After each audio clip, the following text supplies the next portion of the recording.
After realizing my husband's autism and kitten food predilection, dishonesty and marital stress led me to divorce. This update has taken longer than the week I promised. I won't use excuses. If you don't want to read my initial post, I requested for help with my husband's dietary preferences and learned from many people on site and his mother that he was diagnosed with autism as a youngster. Some comments on my original post were harsh. Many charges still hurt me. Some just make me angry, like the individual who said don't bully him. My goddamn husband, not a sibling, child, or schoolmate. Infantilizing him has no benefit. Moving on. I was unhappy because he never told me. We discussed several medical topics, but his diagnosis never came up. This needs emphasis. This isn't about me not wanting an autistic husband.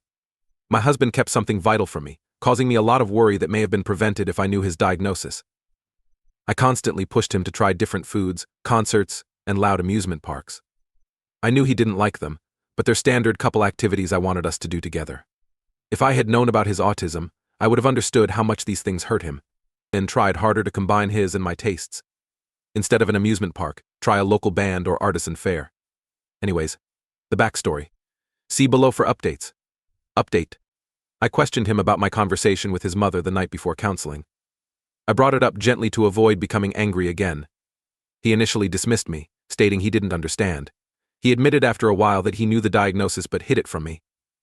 He dreamed about me and didn't want to disrupt our beautiful connection. I said his withholding pained me. I told him I could have helped him instead of making him hide. He declared himself unashamed. It no longer bothers him, he said. I repeated how it hurts me. But he didn't care. I didn't show him my message, but I utilized your suggestion to explain why his autism still affects his life. We slept upset. He pretended nothing happened the next day. After breakfast, he had chicken nuggets, and we continued. He never mentioned it, despite my expectations. I didn't have the nerve to bring it up again until the marriage counselor's office. I told the counselor I was concerned about this without being accusatory. My husband chuckled and figured I'd moved on. He became enraged and walked out when I said I hadn't. As my husband waited in the car, the counselor's mediation failed. He might depart without me, so I ended the meeting. The ride home was silent. After we arrived home, I worried he was hiding further things from me. He stated he'd read online that women don't comprehend autism and didn't think I should know. I called that the weakest justification ever. He said I'd leave him if I knew. I stated I'd leave him, because he lied. Apparently he told all our mutual acquaintances he'd been diagnosed with autism and I was considering leaving him. Many of our friends now ignore me and act cold when we meet in public. I don't know what else he's told them. But I suspect he told someone I cheated on him since a false account has been commenting on all my Instagram posts about my claimed sexual habits. I keep reporting them, but another always appears. Not sure if divorce is correct. I'm even more persuaded that this isn't the man I married because he's been visiting incel and other bitter male-centric websites, and one of his buddies is an incel. My main problem is confusion. I've avoided him at home, making it feel like a roommate. He seldom leaves his den until work and thereafter till bed. Just helping seems to mess everything up. I don't know what to expect or how to proceed. I didn't expect that many comments. Despite feeling too emotionally exhausted to respond, I'm reading most of them. People's overwhelming support surprises me. Thank you. I'll consult a lawyer about divorce. I don't know how to tell him, but I'm done caring. You're fine. I fear coming home to him at night and hoping he'll talk. Not healthy for any of us. Some time apart is good, finished for now. I'm uncomfortable with how rapidly this blew out, so I won't update. By the end of the month I'll move. Next, Tale 2. I can't handle my wife's constant chatter. Could that be a reason to leave? I wonder whether I should have posted this on AITA. Still, here goes. My wife won't stop. Not your typical chatty Kathy. Her refusal is almost certain. Shut up, she'll chatter nonstop when I'm nearby. Not in the same room. I mean when I can reasonably expect I can hear her. She keeps chatting until I leave, sometimes longer. I've gone into the bathroom, cranked on the loud exhaust fan, and took a long poo, just to return to hear her happily talking about the same thing. She won't use the exhaust fan in the bathroom since it will make her unheard. I hear all the toilet noises and her Homeric epic about her friend's cousin's girlfriend's hairdresser. I'm an idiot. I traveled from Tampa to Chicago with her before we were married. Without more than 10 sentences, she kept talking the whole way. All the way. Show I like on TV. PFF'd. Nothing wrong with that. She'll gladly lower the volume to avoid distraction. While having sex, Olivia Newton-John should tell me about her leather pants from Greece and how she still fits in them. No, we never go to the movies. Too many theaters have shushed me. Yes, I understand. She came from a large Bronx Italian Catholic family. Without loud, frequent speech, you can't talk. I was raised in a Scandinavian family with 2 children. I don't think we ever talked at home. I frequently wonder whether that's why she likes me. I was taught to politely listen and wait for others to complete before responding. She sometimes appears to never finish or breathe. I'm listening to her regardless of how much she talks. That's false. Swedes don't use filler words to acknowledge others. Other than the Minnesota nahe, useful always, we're mostly silent when we listen. No need for yeah or OMG. Showing attention requires only a nod every 10 minutes. Life in the cold north probably contributes.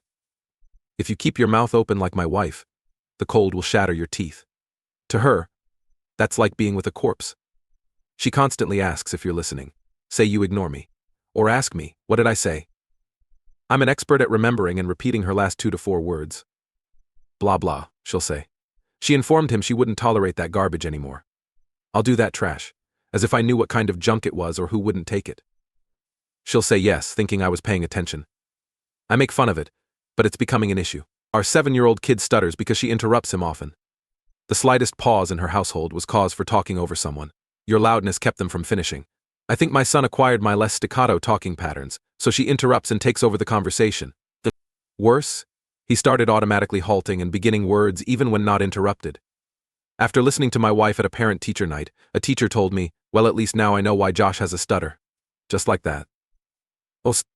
This caused her to fail one job interview. I arranged it with a business acquaintance. He contacted me to apologize, but he couldn't stand being with her since she kept talking. Few couples welcome us back.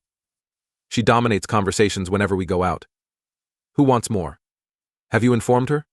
Yes, many times, sometimes jokingly, sometimes seriously. Anger, louder, higher, faster, and more swear words. To tears, she's the only person I know who can talk about anything while crying. We don't hear less from her.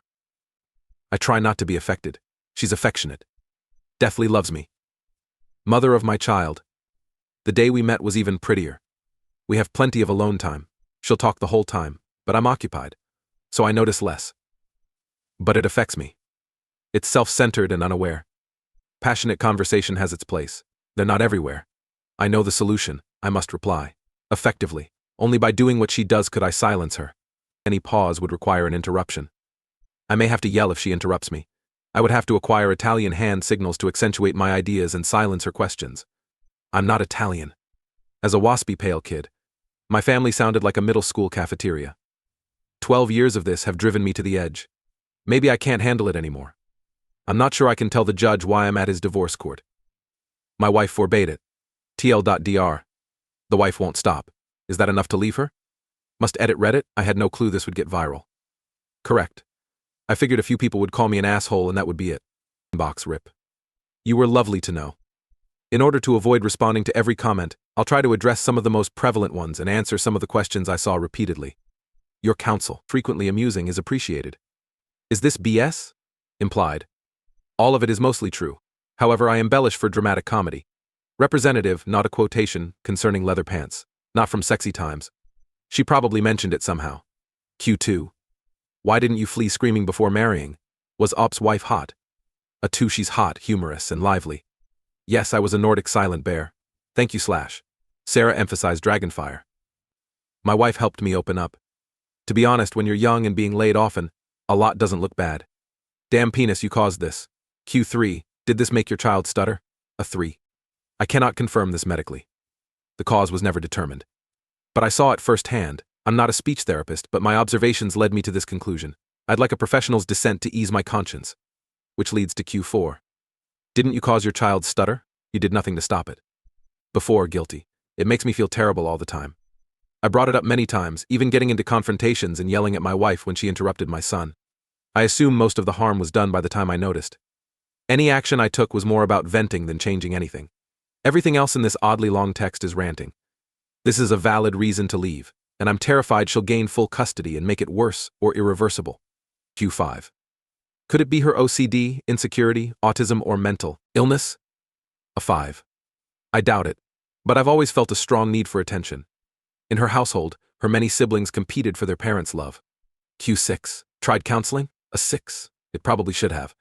But I know her well enough to break her with mention. I can't do many things others recommend, which is strange.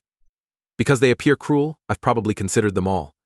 Yet I'm seriously considering divorce. I see the inconsistency.